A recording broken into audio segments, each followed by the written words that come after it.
Hello, my name is Bendistis, and this is a short video lecture on your homework for last week that dealt with IRACing. So I wanted to talk a little bit about your assignment, and I found that the more I was trying to write about it, the less full detail I was able to get into it. So I figured, why not get another PowerPoint up, and why not get a video together, and then kind of go from there. So I'm going to give you both my sample for the rule and the analysis section, and I want to cover a few really important points that I want to impress upon you.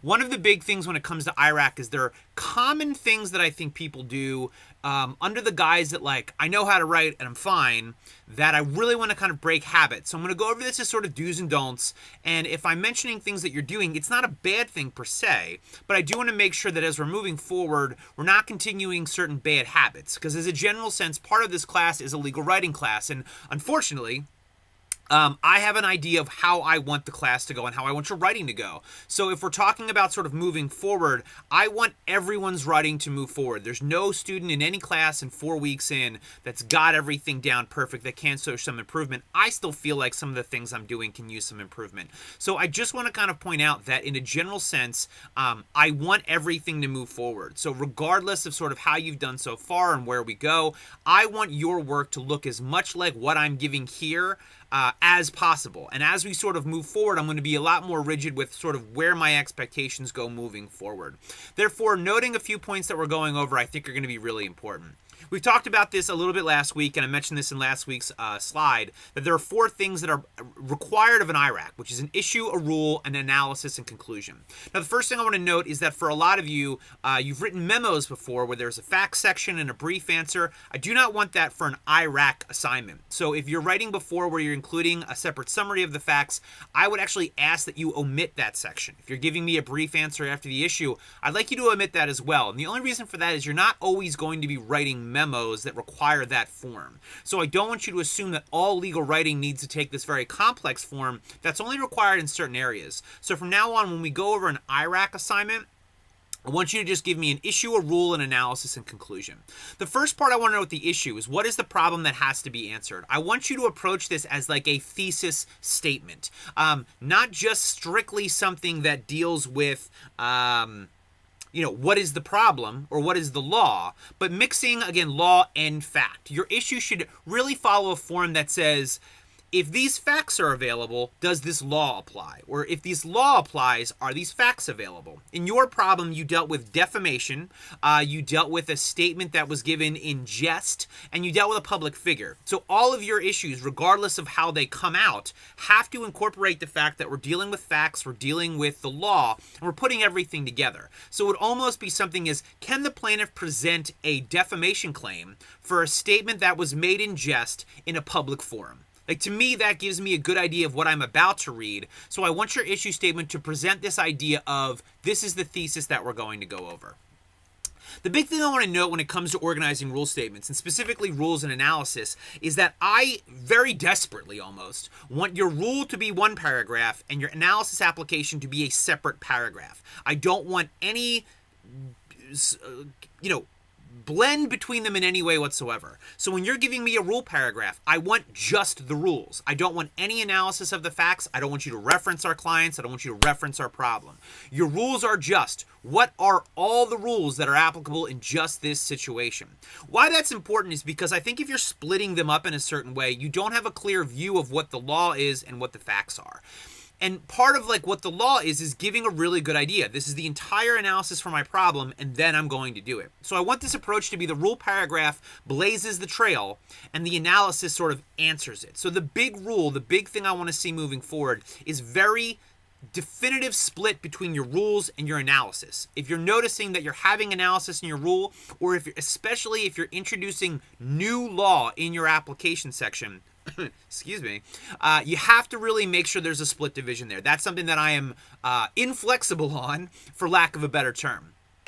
When we're talking about the rule statements, we have like a division of facts here, where it's the broad statement of law, practical ways to prove the law, and examples of the law in practice. I, again, almost desperately, want to make sure that you're following this form, where you're really telling me what's the starting point. In our example, the starting point is defamation.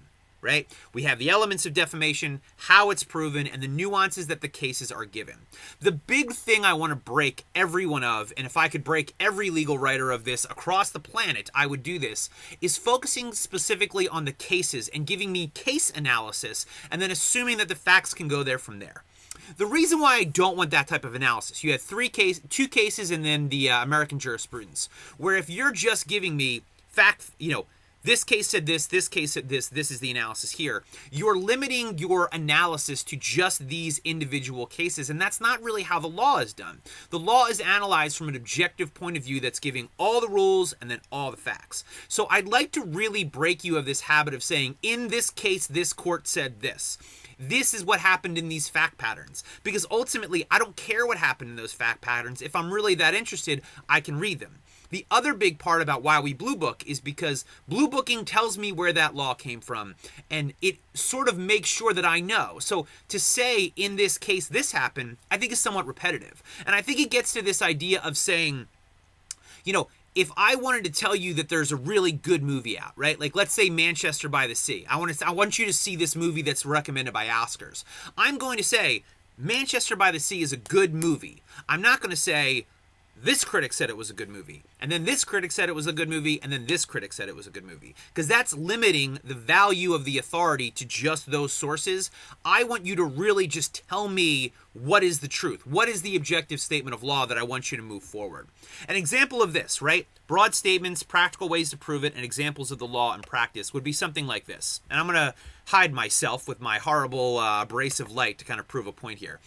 That the broad statement, according to Delaware law, a person is civilly liable for defamation when they make a public statement about another person that is knowably false and causes damages, right? That's the starting point for defamation. In the way to prove the tests, you're telling me what happens. In order for it to be knowingly false, this has to happen.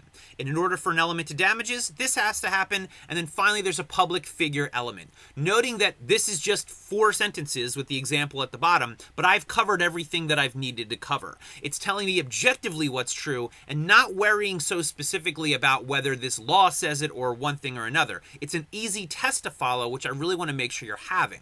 Note the last sentence. In Eskin, the court held that a public figure had a higher burden to avoid frivolous lawsuits involving people who put themselves in the public eye. The key reason I want to point there why that case is mentioned is because it's proving a point. The last part is talking about public figures. This is showing why we have that rule for public figures. So I'm okay with you using a case, but I want it to be used effectively. I'm not talking about what happened in Eskin. I'm not talking about the facts. I'm not even saying who won because, again, I don't care what happened in that case. I'm only taking it to prove this broader point. The other big thing I want to mention, and then this is one of those things that I find I'm somewhat inflexible on, is please don't quote things ever, right? I mean, I'm just going to give you a broad rule of do not quote things under any circumstances, because the problem with quotes is you're commonly substituting a quote for a better analysis that you could make on your own. For example, all of these sentences here, I've rewritten somewhat in my own words, right? But it's focused toward our problem.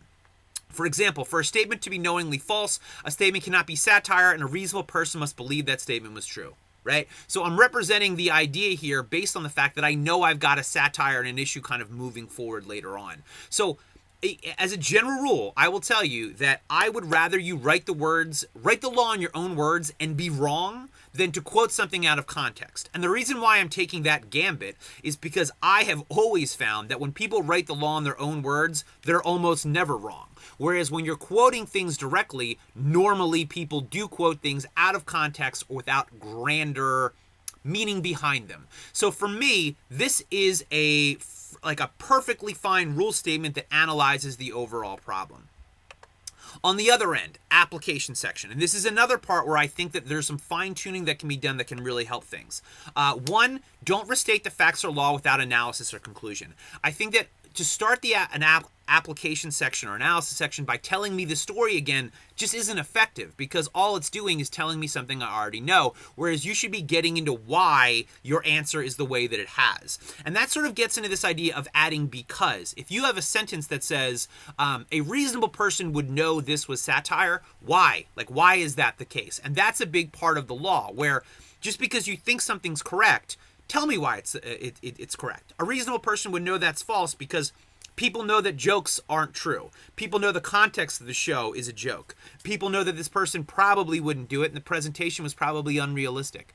All those reasons are things that you can infer with the last point. Don't be afraid to call on your own experience or common sense. So if you have to add some creativity, feel free to do so, but make sure you're adding depth. And I should note one thing is that if you're noting that the rule seems thin, adding this element to the application can help expand your writing and make things bigger. And then another point to that is the third one, present both sides of the argument. If you're not sure of the answer, tell me why you're not sure of the answer. I mean, that's part of the analysis that's getting to everything. And that gets here. Midterm application statement. Again, this was a midterm for another project. I'm using an old slide, so that's why that's there. Milgram would not be able to prove Savage's statement was knowingly false because a reasonable person would not believe the statement was true. Starting with a thesis statement that introduces the issue. Savage's show is a comedy show, and the portrayal in question was part of a comedy sketch. The statement would have been made not only outside the sketch, but outside the show to be a knowingly false statement. A reasonable person watching a comedy show watches with the understanding that everything said on the show cannot be construed as absolute fact. So again, developing the idea, inferring elements from your own cause, and giving an organized structure to what the answer is. Same thing here. Can he prove damages? Cannot prove the standard damages because his statements that he lost movie roles will not satisfy the court's higher burden for this element. So going back to the rules, right? We talked about what the elements are, and then here we have, is it knowingly false? We address that. Here, element of damages. We address that too, and we're also sort of caveating the fact that we have a public figure analysis that's important. He would need to prove evidence of the specific role he lost and the role he was lost due to the comedy sketch. Again, inferring an analysis. Without proof there was a promised role and a subsequent breach of that promise based on the sketch, Milgram's claim for damages is speculative and will not be able to satisfy the higher burden. Milgram's claim will likely dismiss based on the policy in Eskin, as Milgram should expect a comedy criticism based on his role in the public eye. So bringing back that point from before and factoring it all into your analysis. It should be cumulative. So the big thing I want to note here is again, and this is a big thing for me, is I don't care what your answer was. If you disagree with me, that factored almost nil into your grade. The only thing I want to reference is your issue is incorporating a thesis statement. Your rules have a level of organization that is your own and has a narrative to it. There's a flow from top to bottom. And then in the application, you're developing the idea based on the law that you had from before. So these are a few concepts that I have in do's and don'ts. The do's are keep it focused on the law and keep it objective, right? You're not telling a story of the law provided. You're telling me a story about the rules of law. So be able to repurpose them and refurbish them, in lack of a better term, is a really important element that you have to be able to do to present the law. You're not going to be limited just to these cases moving forward. The other part with the rule is keep everything split. All rules, all facts. Again, inflexible on that. We have to make sure that we get that from later on. And then with the application, really make it an application. And don't be afraid to include your conclusion. I mean, you note here that I said my answer at the first sentence. And this was something I was going to talk about with your outlines before, is legal writing is not written like an M. Night Shyamalan movie, where we're saving the big finish till the end, which I'm not going to ruin his new movie, even though I'm tempted to. Instead, we are building toward the conclusion and we're stating it over and over again. Right? If I'm trying to convince you of something, I don't save my point to the end. I badger you with it over and over and over again. So you should not only infer the rules here in the conclusion, but infer the conclusion throughout your application, so that when we finally get to the conclusion, it almost feels superfluous, is the best way to really approach it. Well, that's the video for today. Again, if you have any questions, please email me, and I'm more than happy to help kind of moving forward.